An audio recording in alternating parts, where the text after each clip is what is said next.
भला रोटी को कद्दूकस कौन करता है। कल जैसे ही मैं किचन में गया, माँ को देखा, माँ रोटी को कद्दूकस कर रही थी। मैंने माँ से बोला, माँ ऐसा क्यों कर रही हो। माँ ने बोला, ये बासी रोटी बच गई थी तो मैंने इसको कद्दूकस कर दिया। मैंने माँ से बोला, माँ मैं तो बासी रोटी खा लेता, भला ऐसा क्यों कर रही हो। माँ ने बोला, बहुत ही स्वादिष्ट रेसिपी बनकर तैयार होती है इस बासी रोटी से। मैंने बोला, बासी रोटी से कौन सी रेसिपी तैयार होती है, बनाकर दिखाओ।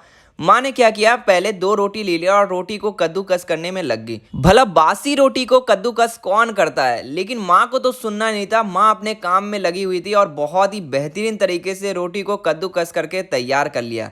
लेकिन जैसे ही कद्दूकस तैयार हुआ दोस्तों, देखने में बहुत ही ज़्यादा इंटरेस्टिंग लग रहा था। लेकिन जब इसकी रेसिपी बनकर तैयार होगी तो ऐसी कौन सी रेसिपी तैयार होगी जो खाने में बहुत ही यम्मी होगा। अब ये देखिए, बारीक तरीके से कद्दूकस करके तैयार कर लिया। उसके बाद उन्होंने ले लिया घी। अगर आपके पास तेल है तो तेल ले सकते हैं, अगर आपको घी ज़्यादा पसंद नहीं है तब भी आप तेल ले सकते हैं। उसके बाद जैसे घी मेल्ट हुआ, उसके अंदर ये सारा बासी रोटी डाल दिया और फिर उसके बाद इसको अच्छी तरीके से फ्राई करना शुरू कर दिया और धीरे धीरे धीरे धीरे इसके अंदर एक बढ़िया कलर आ गया था।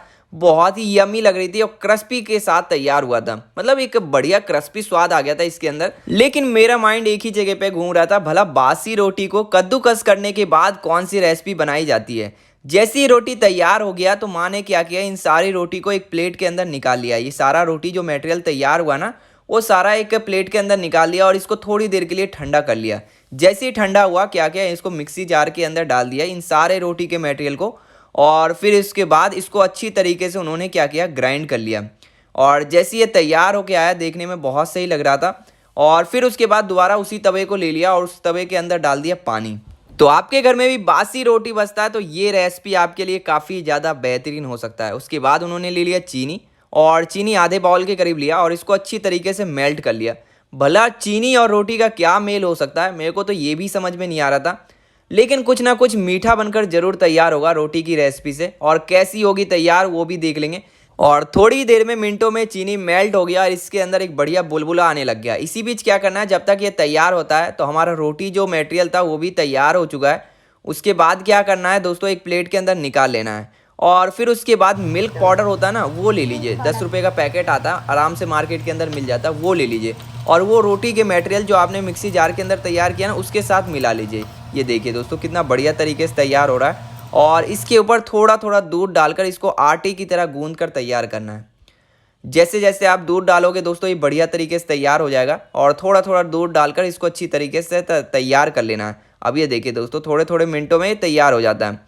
और फाइनल कुछ इस तरीके से तैयार हुआ। उसके बाद हमें क्या करना है, थोड़ा थोड़ा टुकड़ा लेना है आटे का इस तरीके से, और इस तरीके से गोला बना लीजिए। गोला बनाने से क्या होगा दोस्तों, एक बढ़िया शेप मिल रहा है इसको। लेकिन मुझे थोड़ा थोड़ा समझ में आ रहा है कि ये फाइनल रिजल्ट में तैयार क्या होगा।